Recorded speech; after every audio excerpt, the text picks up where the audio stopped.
Hi everyone and welcome to this plants tier list video for Oxygen Not Included. This video is going to be a quick look through all the plants in the game and try and give them a ranking. And what I hope to do with this video, like I did with the critter tier list, is make something that's both entertaining and educational. Of course, having gone through all the plant tutorial bites on why and how to farm the plants, this video is going to focus a bit more on how good each one is, which I did cover somewhat in the tutorial bites. But really just to put a focus here on which ones are good, which ones maybe not so much, and to maybe give you some ideas in your games. And for my more experienced viewers, hopefully this will still be interesting, and you can let me know what you think about my opinions in the comments if you agree or disagree. So with that, I'm going to jump straight in and just quickly explain the tiers before we get started. For this tier list, I'm using 4 different tiers, not 5 like I did in the critters. That's because you can really wild farm most of these and they just give you stuff for free. So some of them are better than others, but if you're just getting free stuff, then they can't really be that bad.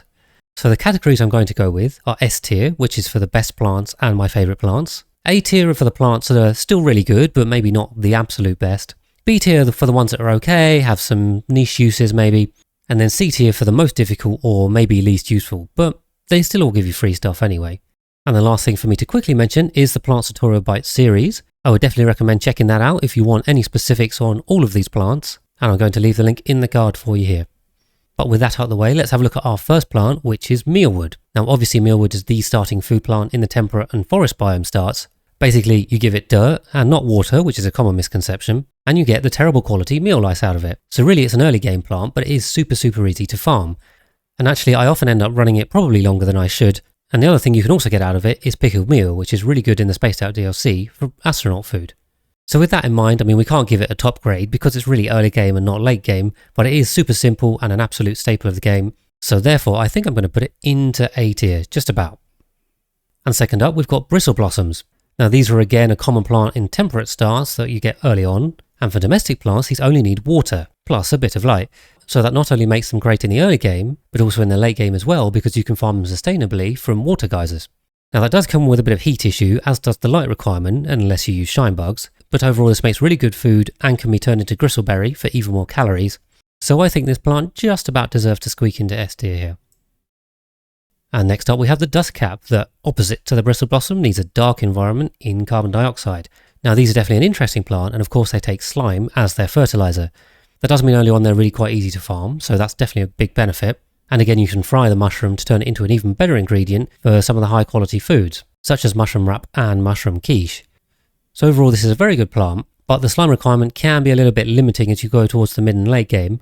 Of course at that point you can then go to wild farming, but overall I think this is a very strong plant. I'm going to go towards the top of A tier. I think you could make an argument for S tier here if you wanted to. Then it's on to Sleet Wheat, the frozen plant. This is a little grain that grows in the frozen biomes and makes Sleet Wheat grain, which has some really good food recipes, which turn into frost buns that turn into frost burgers. And then you can also use it to make pepper bread, berry sludge, and mixed berry pie, all of which are really good foods. Now the main disadvantage with Sleet Wheat is kind of how difficult it is to grow. Obviously you need the lower temperatures below 5 degrees, and when grown domestically you need dirt and more challengingly water. So I definitely have a huge preference to grow these wild to avoid the water requirement, but there are also ways to get around that with fine temperature control. This is definitely one of my personal favourite plants in the game, and because of how good the food is that you can make with it, I think it's definitely got to go in S tier. On to Waterweeds then. These are a bit of an interesting plant. Again, they're quite easy to grow, although domestically they do require salt water and bleach stone, which can be a bit tricky. For me, definitely a late game plant that can be done through wild farming, because the lettuce is really good and feeds into frost burgers as well as mushroom wraps, again, 2 really good foods. Plus there's the fact that this is the single most efficient wild farming plant in terms of number of plants per dupe. So given that, and plus how easy it is to grow with the atmosphere and temperature requirements, I think I'm going to go ahead and put this in the A tier as well. Okay, and on to the Nosh Sprouts, which of course make Nosh beans. This is a very tricky plant, particularly given the fact that you need ethanol to farm it. That makes it quite difficult to do domestically, although you could do it wild in theory. Again then the problem is that in order to get anything out of it, you really need to turn it into tofu, which needs water. And then tofu itself isn't really that good, you kind of need to turn it into spicy tofu. So overall this is really not a very commonly farmed plant because it's just a bit of a pain to get the good stuff out of it, and really there are a lot of better other options that you can use instead if you want high tier foods. I actually think on balance it's probably one of the worst plants in the game, even though you can still get free stuff out of it of course, so I'm going to put it into C tier, which I think is a fair place for it. And it's Pincha Pepperplant time. This being one of the two only hanging plants, and is really a bit of an odd plant because it's kind of more of a spice than a food. Of course it makes Pincha Peppernut, which the dupes can't eat as it is, and really you combine it with other food to make super high quality foods. So it's a key ingredient if you want to make pepper bread, stuffed berry, or spicy tofu. It's relatively easy to grow, only needing phosphorite and some polluted water. Of course you can also wild plant it too. It has quite easy temperature and atmosphere requirements. So I think given its uses it's quite a strong plant, but it definitely needs other plants to work with it. So I'm going to go A tier for that one. Then next up is the Balm Lily. Now this really has very few uses. Really the main one is in feeding Dracos, and the other few niche uses I won't even bother mentioning. Of course the unique thing about this plant is that even when it's grown domestically, it doesn't require any fertilizer. So no matter how you plant this, it gives you free stuff, but really the only free thing it gives that's worth getting is the Draco feeding. But that said, that is still quite an important trait, and effectively makes Draco ranching completely sustainable very easily. So it's kind of hard to rate this one, but it basically has literally no downsides, and Dracos and reed fiber are very important, so I think this can only really go in S tier. And then speaking of reed fiber, next up is the Thimble Reed. These are found in marshy biomes and drink a lot of polluted water if you try and farm them domestically. But of course reed fiber is super useful for atmo suits and a load of other buildings like paintings, carpets, and for making insulite, so it is super useful. Plus this is definitely my go-to plant for taking the excess polluted water out of infinite bathroom loops. But like I said, they are definitely very expensive to run domestically, and only 6 of these plants will eat a whole ton of polluted water per cycle, so that's literally 1 tile. So I think you're best off early on using a few of them for some reed fiber, but in the late game there's absolutely nothing stopping you while planting these in large numbers, and at that point they're giving you reed fiber for free. So with that said, again, I think we just have to put them in S tier for that reed fiber. And now that leads me on to the Arbor Trees, and if you've seen the plant tutorial bite for them, then this won't really come as a surprise to anyone because they definitely need to go to the top of S tier. And that's because of the lumber cycle that you can do with them, where you feed the lumber into an ethanol distiller and then burn the ethanol in petroleum generators. And overall this makes a huge amount of power, water and carbon dioxide, and especially when you wild plant them and waterfall harvest them completely for free. And in my opinion this is definitely one of the main 2 late game ways of sorting all of your base needs out, with the other one being oil and petroleum or sour gas boiling. So successfully farming Arbor Trees basically sorts out your power, oxygen and food all in one go. So that's pretty damn powerful. And that's not even mentioning you can use them with pips to make infinite dirt for free as well. So overall, definitely objectively the best plant in the game right now. Moving on to a less useful plant then is the Dasha salt vine. Now this is the second of the 2 hanging plants, and these are chlorine environment in which it sucks up the chlorine to make salt. Now when I did the plant tutorial bite for this, I actually found there were a lot of really interesting cycles you can make with this plant, and makes a lot of useful things for free, although in small amounts. But overall they aren't really that useful and aren't very commonly farmed. So for me, I think I'm going to put them in B tier, that seems fair. Next up then is gas grass, which as you'll know if you've ever tried to use it, is a complete pain to farm because of the huge light requirement of these plants. Now that, plus the fact that they need liquid chlorine, and the fact that they only actually feed gassy moos, really makes them quite a pain with very few uses. So I don't think anyone's going to be surprised if I put these in the bottom of C tier, and really on average I think these are probably the worst plant in the game. But maybe we'll get some more uses for them in the future, and they're only worth it if you really want gassy moos. And that moves us on to the Oxyfern, which is the first of our utility plants, and of course takes in carbon dioxide and makes oxygen just like all real world plants. Now of course this is the only way to make oxygen early on in a forest biome start, so definitely a critical plant there that we can't overlook, and they do have a very high conversion of water to oxygen. In fact they're even better than the electrolyzer, although they do take some dirt to do it. So there are definitely some good upsides to this plant. The main downside really is the number of them you need, because they're not actually that strong, and you need a little over 3 plants per dupe. So because they're limited in number and you can't make more, I think that's definitely going to limit their score here, but they're still really good, so I'm going to put them into A tier.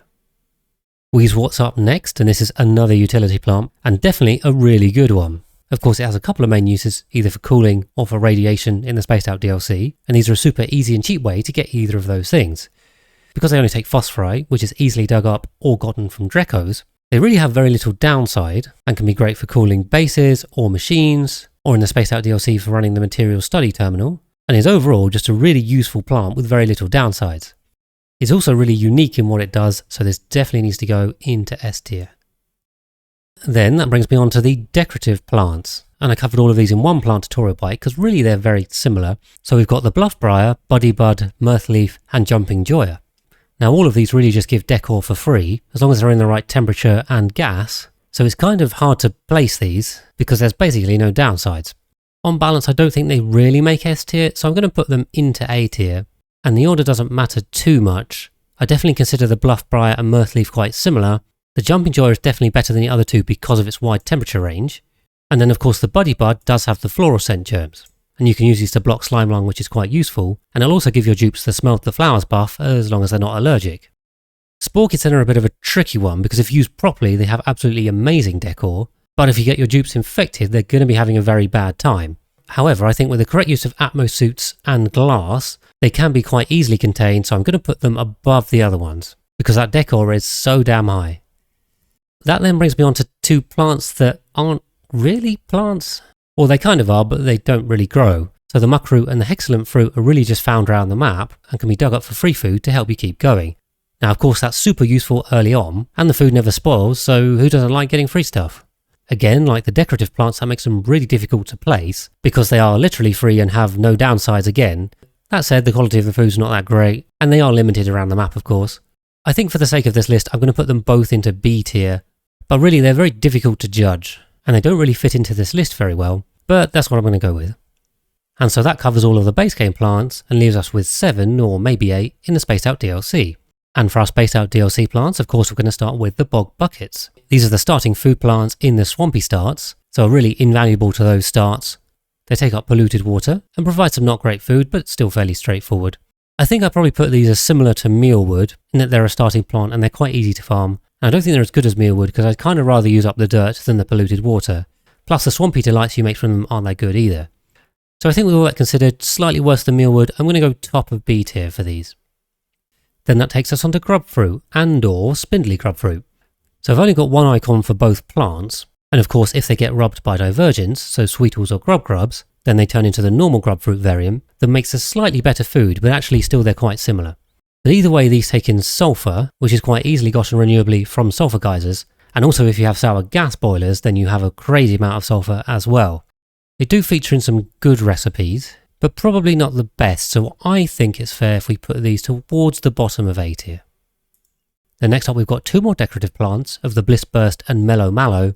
Again, these are quite straightforward, they just give you free decor, don't really need much.